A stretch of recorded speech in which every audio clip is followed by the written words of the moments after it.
kitabını okudum.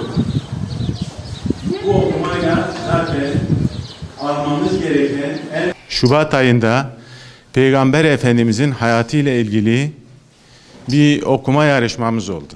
O yarışmanın kaybedeni olmadığını biz konuşmuş muyduk?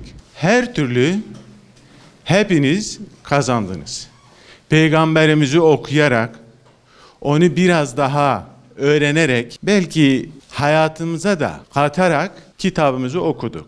Bu okumayla zaten almamız gereken en büyük ödülü aldığınıza inanıyorum.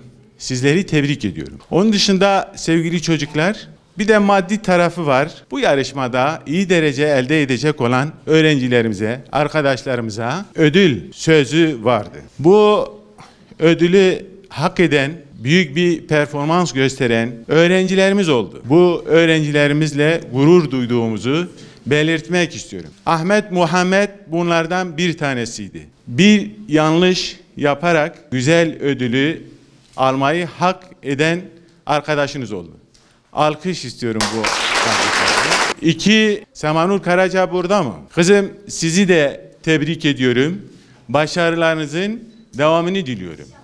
Hem Peygamberimizi okuyarak, tanıyarak ödül kazandık, hem de ayrıca bir ödül alma imkanınız oldu. Sizleri de tebrik ediyorum.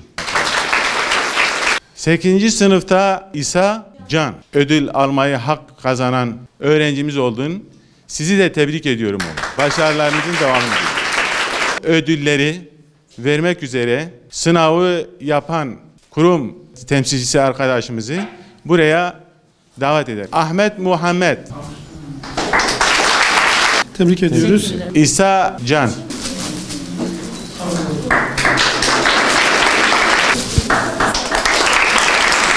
Sınava çalışırken kitabı okudum. Önemli yerlerin altını çizdim. Kitabı baştan sona 20 kere falan okudum. Tabii manevi boyutu da önemli. Yani Peygamberimizin hayatını öğreniyoruz.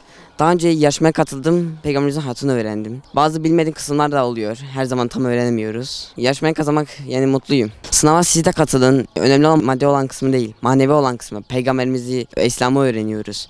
Neler çektiklerini bu İslam'ı yaymak için. Onları. Bu sınava başlamadan önce en az 15-20 kere okudum bu kitabı.